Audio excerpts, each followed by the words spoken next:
Great. I want to thank all the organizers of the International AIDS Society and all the technical support we've had to bring this to you virtually, and really to be able to talk about the progress toward the global commitments using the UNAIDS framework and bringing together the Global Fund and PEPFAR resources to meet the needs of individuals around the globe with prevention and treatment resources.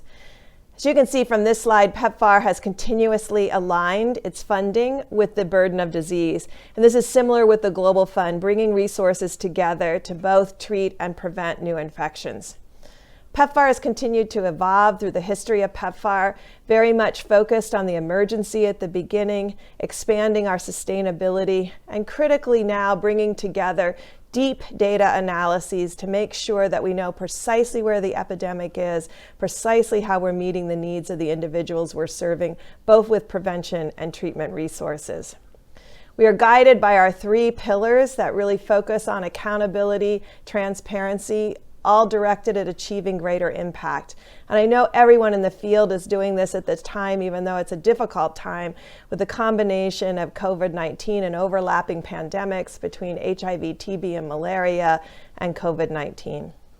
PEPFAR continues to provide absolutely critical support in making program data visual, making it available both to the community and to the government, so that everybody is working from the same information to know precisely what we're doing at the most granular level so we can constantly improve programming.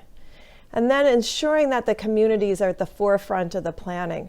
Over the last 5 years, we've focused more and more in bringing the communities not only to the table for planning, but also for funding and funding their implementation and really increasing community monitoring to improve the quality of our programs, both of our prevention programs and our treatment programs.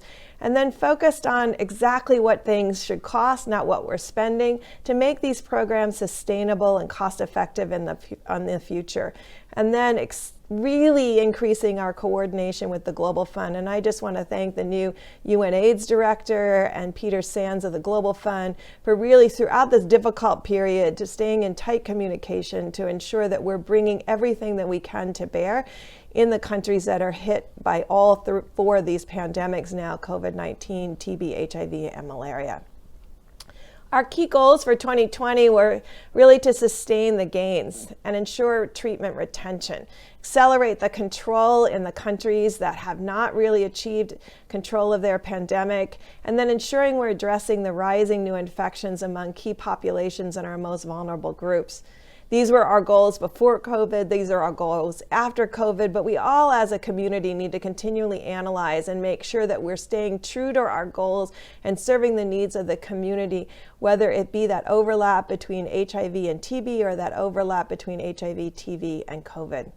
We've used qualitative and quantitative data to continue to evolve our program, and this has been really key. When we saw poor viral load suppression in children, we immediately looked to address why was that happening and really looked to eliminate nevirapine out of our program. When we saw the majority of the severe adverse events occurring in young men undergoing circumcision, we changed the age in which we do circumcision to ensure that there is do no harm in our prevention activities. And then really within index testing, listening to the community to ensure that index testing, which is family testing and community testing and index testing, is done with a sensitivity to the needs of the population. Despite COVID, through these first 6 months of our programming, we've been able to continue to achieve our goals, from treatment of 16.5 million individuals to almost 25 million circumcisions, continuing to serve our orphans and vulnerable children, and then ensuring through our DREAMS program, a program focused on the future of young women to prevent HIV and meet them where they are with the structural interventions that can change their future, ensure that remain HIV negative. This is just a summary of all of our community-led household surveys, and I want to continually thank CDC and ICAP and now University of Maryland, who've been working in partnership with us, going into the community level, using program data as we've described, but then validating that program data through these community-based surveys. And you can see the results across the board. And we go from a low of about 35–40% of community viral load suppression all the way up to achieving the goals set out by UNAIDS with over 75% of the community virally suppressed. In each of these countries, it's a combination of sustaining the gains, ensuring we're meeting the needs of each individual, at the same time at improving the areas where we need to improve in those countries where the community viral load suppression is lower. At the programmatic level, so those were surveys, at the programmatic level, it's very clear who we've left behind in viral load suppression. These are individuals in general less than 35, but you can also see with children between 1 and 4, and the older children 5 and 9. We need to still do incredible work here to ensure that we're reaching every child, that they're on regimens, the most effective regimens that can have the biggest impact on ensuring that they remain virally load suppressed. At the same time, we maintain our focus on key populations to ensure that we're focusing on each and every key population, from MSMs to sex worker to people who inject drugs to our trans community, to make sure every single community has access to both prevention and treatment services, and that we're meeting each of the community members where they are to ensure that they can achieve viral suppression. We're very proud of these numbers across the communities, and we can see that we need to continue to do work to improve viral load suppression in closed settings such as prisons. As you know, retention has been an issue for us and an issue for the Global Fund, particularly in putting young people and really asymptomatic people onto treatment where they haven't experienced the ravages of HIV, where they haven't seen the unbelievable impact that HIV has had along the globe in the last 30, 35 years, and really bringing messages to them of the importance of viral load suppression. And so we are seeing our primary loss to follow-up are young persons under 35, and those were initially early initiation onto ART, and really working with each individual to make sure we're meeting their needs. In fact, in this slide, you can see very clearly that the highest loss to follow-up is very similar to the issues that we're having with viral load suppression. And so we can see with children under 4, children 4 to 5, and 20 to 24-year-olds, we're having a significant loss of follow-up, while patients over 40 have a much lower loss to follow-up rate. It is the granularity and the specificity of this program data taken to the community level, working with community leaders in each of these different ages to ensure that we're bringing the best programming that meets the needs of each and every individual, so individuals can be retained. Understanding that it is our job to meet the community and the individuals where they are to ensure that they can be successful in their treatment. The role of community-led monitoring, which is really groundbreaking through the Global Fund. We, over the last 3 years, have been learning from the Global Fund and the community-led groups to really improve and fund directly community-led monitoring, where we're working on continuous quality improvement, hearing the voices of those that we serve, to make sure our service delivery continues to meet the needs where they are with successful treatment and also prevention activities. The peers and the CSOs have been critical in helping us eliminate user fees in West and West Central Africa, and then really holding us and governments accountable to that elimination of user fees. So what we continue to work with community groups at the level of the clinic, hearing their voices and funding them to go into the clinic and interview clients, and making sure that both the data that we're receiving from the facilities and the data we're receiving from the community groups match, and then we use that to do continuous community improvement. Throughout, and as part of our 2020 COP preparation, we've made it clear that each country needs to be specifically funding community-led monitoring. And already we're seeing that impact of what community groups can do to really improve the quality of our services, whether they're prevention or treatment services, from Mozambique to South Africa to Vietnam. I think many of you know we've been focused on TB preventive therapy over the last 36 months, really accelerating and focusing on improving the uptake of TB preventive therapy for everyone that's on ART and every one of our clients that need this really effective service. In the first 2 quarters, we reached more than we did all of last year. We're tracking this very closely, and we're tracking the impact now over the next 2 quarters of COVID-19 and its impact on our service delivery and programming.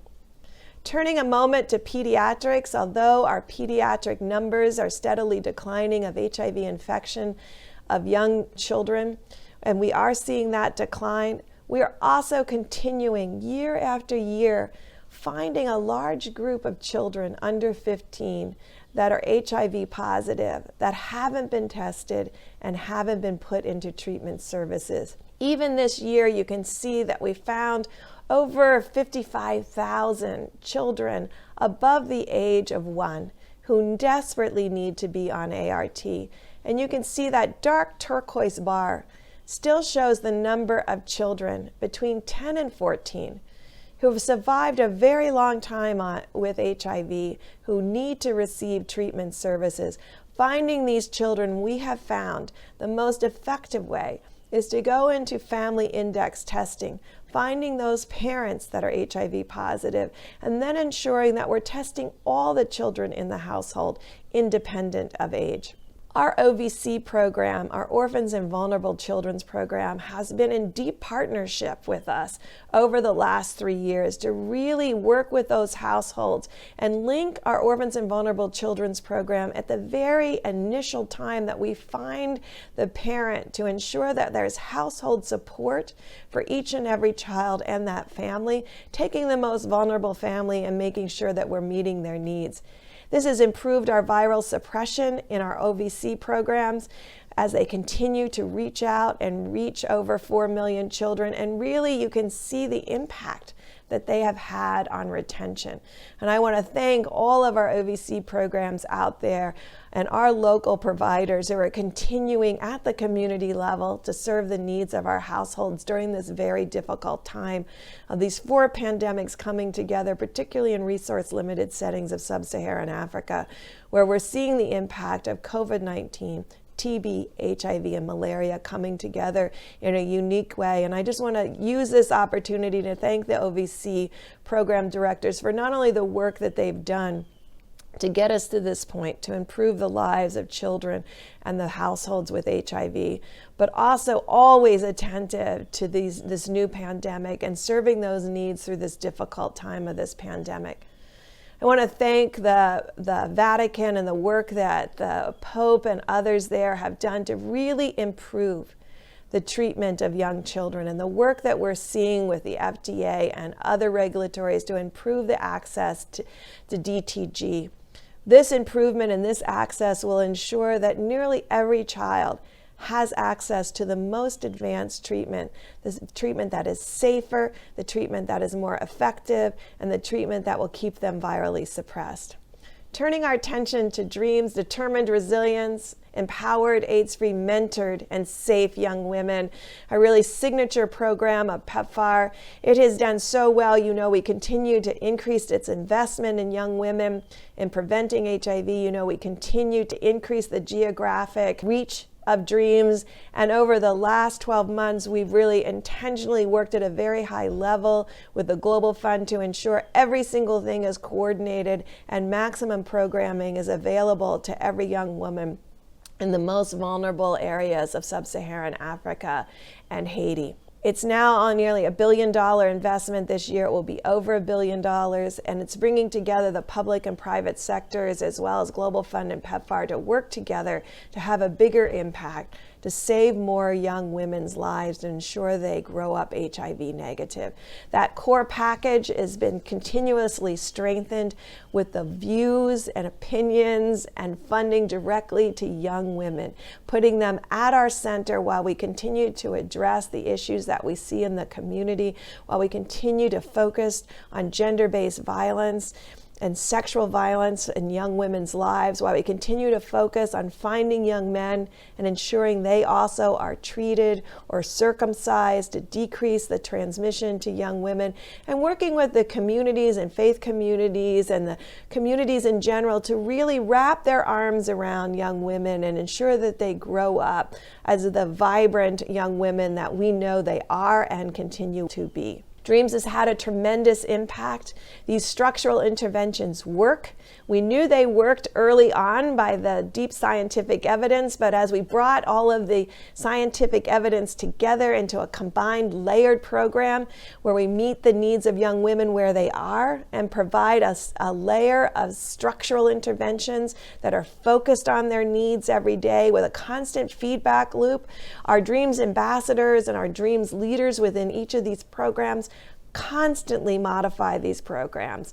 It's always a privilege to me to be out, as I was in Rwanda, meeting with Dreams girls around World AIDS Days to really hear from them and hear how we can constantly improve that program. And that has resulted in ever more impact year over year. We've increased the districts, we've increased the funding, we've increased the geographic focus, we've increased the ability for every single country to have Dreams-like activities. Our Orphans and Vulnerable Children's program has really stepped up and provided that continuity in both linking the Dreams-like programs and Dreams programming that we have on the ground to reach more young women each year. This year already, we've reached 1.5 million young women. Critically, we've reached them with violence prevention interventions, both for themselves and at the community level, and supporting over 130,000 young women to stay in school, complete their education, and be the leaders that we know they are capable of. In addition, we continue to accelerate PrEP. You can see the PrEP acceleration in the first 2 quarters of this year shown in the peach bars. We will continue to focus on access even during this difficult time of COVID and making sure we're putting information out through the communities and safe spaces to ensure that young women are getting the messages not only on HIV prevention, but COVID-19 prevention. Turning briefly to cervical cancer.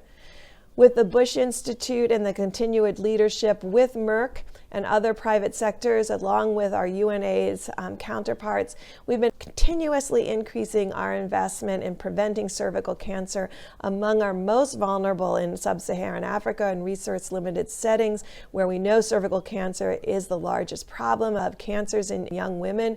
Investing in these programs to ensure that HIV-positive young women have access to screening throughout sub-Saharan Africa. We are really pleased to announce that we've reached now 1 million women over the last 18 months to really focus in the most vulnerable and reaching young women with this important screening, and critically shown in the gray bars. We've been able in the first 2 quarters to really increase the number of individuals that are screened but also treated for cervical cancer, from precancerous lesions and that treatment, but also referrals to ensure that those who have invasive cervical cancer and those who have more complications have access to treatment. Now, looking at voluntary medical male circumcision, as I opened with, we're really focusing on not only improving the programming and access and really improving the access for 15 to 29-year-olds, but also making it clear across sub-Saharan Africa that we do not want young boys circumcised due to the incidences of severe adverse events in that group, particularly among the sexual immature. And we are seeing an improvement in circumcisions that are being offered. You can see now we're almost to 25 million circumcisions provided through this program. We're very proud of this program, and we're proud of the implementation in the countries where you can see they have improved that gray band. That is our 15 to 29-year-olds. That's where we know we'll have the biggest impact on preventing new infections, but also providing a safe preventive services to young men around sub-Saharan Africa. In my last few minutes, I want to talk about how PEPFAR has been supporting our COVID response, building on the amazing health systems investments that we have made. We've made over $900 million, almost $1 billion annually into health systems, but it's the platforms that we've built together and the community's relationships that are going to be our solutions, not only for HIV, but our response to COVID-19 around the world.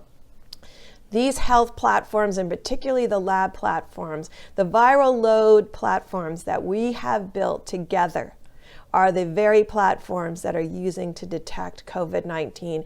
If we had not had those RNA platforms throughout sub-Saharan Africa, today we would not be able to diagnose COVID-19. And if we had not worked together with communities to build that capacity, as well as the health systems and the clinical capacity, and really increasing the number of healthcare workers down to the lowest level of implementation of health services throughout sub-Saharan Africa, we would not have the response we have today. At the same time as a program, we have the team in PEPFAR from the leadership of Anjali Atraker and the entire team who has been working constantly throughout sub-Saharan Africa to make sure that we are both helping the ministries of health to respond to COVID-19, at the same time focused on really improving and maintaining and sustaining our critical life-saving services to individuals that need it for HIV.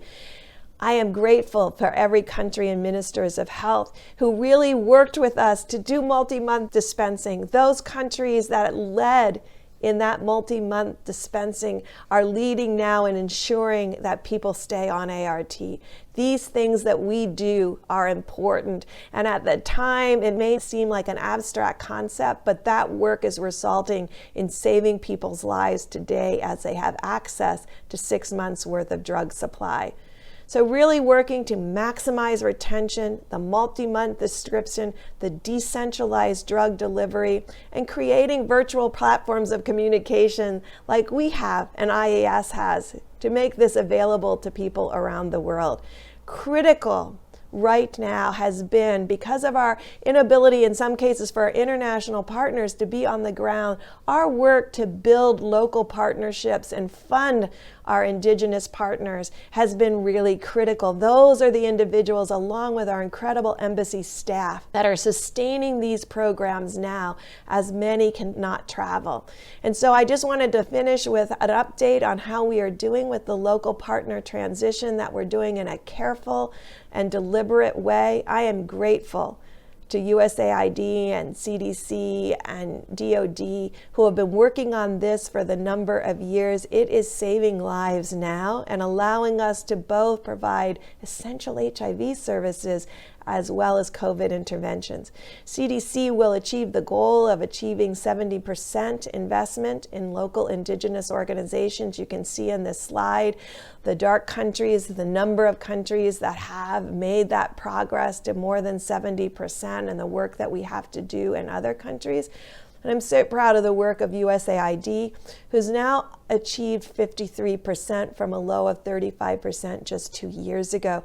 They will reach very close to the 70% within the next 12 to 18 months of funding cycles. It is that work that we did together that is allowing us now to sustain the gains in this very difficult time, because it's our local partners who remain on the ground along with our embassy personnel. And I want to thank each and every one of our embassy local staff and our USG staff there that have worked tirelessly in this pandemic to ensure access. So I want to finish where I started. Our goals of continuous coordination with the Global Fund and community set us up to be able to sustain and maintain as many gains as we can for prevention and treatment during this difficult time of the intermixing of pandemics throughout the world. And I want to thank each of the staff that work tirelessly every day to maintain and ensure our progress in treatment and prevention is maintained, and to make sure that we're meeting communities where they are with the resources and the technical guidance that they need to be successful. So I want to thank each and every one of you for the incredible work that you do every day. I want to thank IAS for this ability to really meet together virtually, and thank all of you who are listening. Thank you.